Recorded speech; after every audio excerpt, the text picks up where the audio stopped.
Exam రాసి వచ్చి నేను సరిగా రాయలేకపోయానని ఊపిరి తీసుకున్న వాళ్ళు ఉన్నారు. సరిగా రాయక నువ్వు ఫెయిల్ అయినా, అసలు రాసినా ఫెయిల్ అయినా, అది పోతే ఇక జీవితమే పోయిందా? ప్రపంచ ప్రఖ్యాతిగాంచిన గొప్ప గొప్ప వ్యక్తుల్లో చాలామంది ఈ లోక సంబంధమైన వాటిల్లో ఓడిపోయిన వాళ్ళే, తర్వాత లోకాన్ని జయించిన వాళ్ళు. Praise the lord. బల్బును కనుగొన్న శాస్త్రవేత్త ఎన్నిసార్లు చదువు విషయంలో ఆయన ఘనుడిగా ప్రసిద్ధిగాంచాడా, లేకపోతే పాపం బేదగా ఉన్నాడా? ఇంటికి పంపబడ్డోడు ఆయన. తల్లికి ఎంత అవమానం అండి. కానీ ఏమైంది? ఆయన క్లాసులో ఆయన కంటే బాగా మెరిట్గా చదివిన వాళ్ళు ఏం కనిపెట్టలా, కానీ ఆయన మాత్రం ప్రపంచానికి వెలుగునిచ్చాడు ఆయన.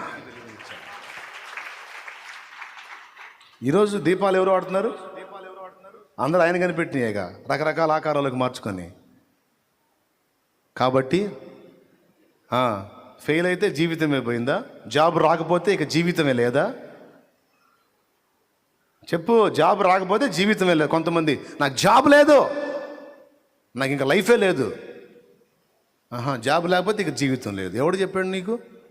ఈ లోకం నీకు జాబ్ ఇవ్వకపోతే నా యేసయ్య ఇస్తాడు ఉద్యోగం, శాశ్వతమైన ఉద్యోగం. రా.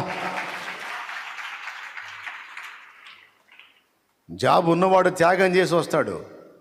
జాబ్ ఇవ్వలా ఈ లోకం నాకంటే మోకాళ్ళు, యేసయ్య నాకు జాబ్ ఇవ్వలేదయ్యా అని కూర్చో నువ్వు. ఆయన చిత్తమైతే జాబ్ ఇప్పిస్తాడు, మనుషులతో మాట్లాడి. లేకపోతే ఆడేవాడు నీకు ఇచ్చేది ఏంటన్నా, నేను ఇస్తున్నారా, నా గవర్నమెంట్లో జాయిన్ అవ్వు, నేను ఇస్తాను నీకు పోస్ట్దా, నువ్వు జాయిన్ అవ్వు, నేను ఇస్తాను నీకు జాబ్ అని పిలుస్తాడు. ఆయన ఇచ్చిన జాబ్ ఇప్పుడు నేను చేసేది. హల్లెలూయా. చెప్పగట్టిగా, చెప్పగట్టిగా. ఆయన ఇచ్చిన జాబ్ ఇప్పుడు నేను చేస్తాడు. నీకు కూడా ఇస్తాడు. అవసరం అయితే కూర్చో ఆయన దగ్గర, మోకాళ్ళు వేసి కూర్చో.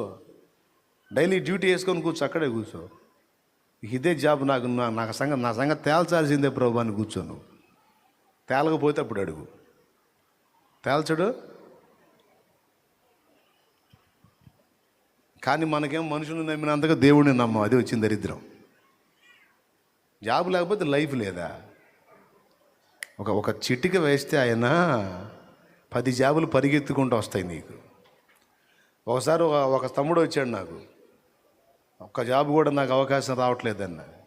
కొద్ది రోజుల తర్వాత అదే తమ్ముడు వచ్చాడు, ఒకేసారి 4 వచ్చి నీ అన్న ఆఫర్లు అన్నాడు. మరి ఒక్కడ కూడా నాకు అవకాశం రాలేదు, ఎందుకు బతకాలో ఏమన్నావు అయ్యా? ఏందోనన్నా అప్పుడు ఏందో అట్లా శోధనలాగా అట్టొచ్చిందన్నా. నేను మనతో అనుకున్నాను, నాకు తెలుసు తర్వాత ఏం జరిగిద్దో తెలుసు నాకు. దేవునికే మహిమ.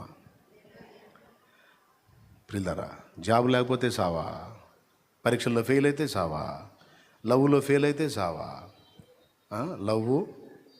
లవ్ అరే కష్టపడి కన్నీ పెంచిన అమ్మాయ పోయారు, వీడు చత్తాడు పోయి.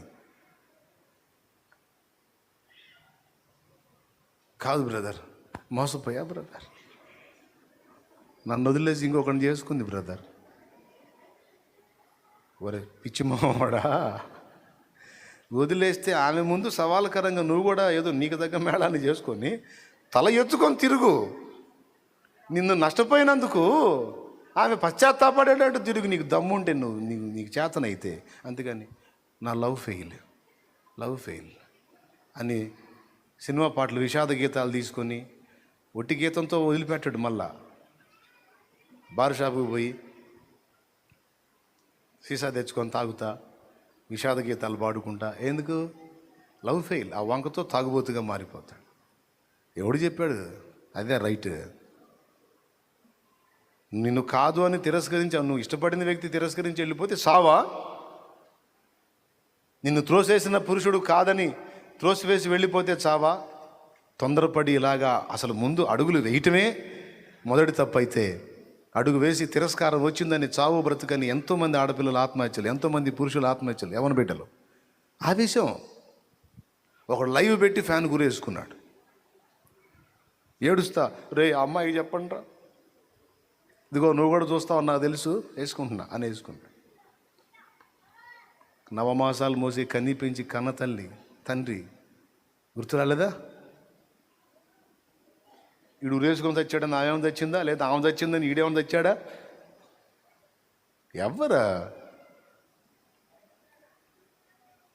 నిన్ను ప్రేమించి నీ కోసం చచ్చిపోయిన వాడు యేసయ్య. ప్రాణం పెడితే, ఏదన్నా ఖర్చు అయిపోతే, అవసరమై బలి అయితే ఆయన కోసం అయితే న్యాయం ఉంది. చచ్చిన యేసు కోసం చావాలి. అది కూడా ఎట్లా? ఆయన సేవలో అవసరమైతే హతసాక్షి మరణం పొందడానికి సిద్ధమవ్వాలి. కానీ ఏదో పిల్లలు లేరని, నాకు పిల్లలు లేరు, చచ్చిపోవాలనిపిస్తున్నాను. పిచ్చి కోపం వచ్చింది నాకు. ఏలేదు ఇక నేను ఎట్ట కనపడుతున్నా, వచ్చినోడల్లా పురుషులు స్త్రీలు చచ్చిపోవాలనిపిస్తుంది. పక్కకు తీసుకెళ్ళి 4 బీగుద్దాం అనిపించింది. పిల్లలు లేకపోతే ఇక సావటమేనా? దయ్యమోహం దానా? ఎందుకంటే దయ్యమే ఆ మాటలు అనిపించేది, సావు సావు అని. అందుకని దయ్యమోహం దానా అన్న. పిల్లలు లేకపోతే ఇక సావటమేనా? నీకు పుట్టలేదనుకో, దేవుడు ఇచ్చినట్టు ఏదో అనాథ బిడ్డను తెచ్చి పెంచుకో.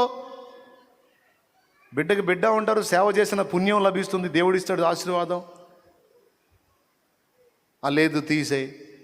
ఆత్మీయ బిడ్డల్ని గాను, శరీర బిడ్డలు మంచోళ్లే, నువ్వు చేస్తే ఆ బాక్సులో నేను పెట్టి బయట ఆస్తులు మ్యాటర్ మాట్లాడుకుంటూ ఉంటారు. చిలకలూరుపేటలో పేరు మోసిన అధికారి ఒక ఆమె పోయింది.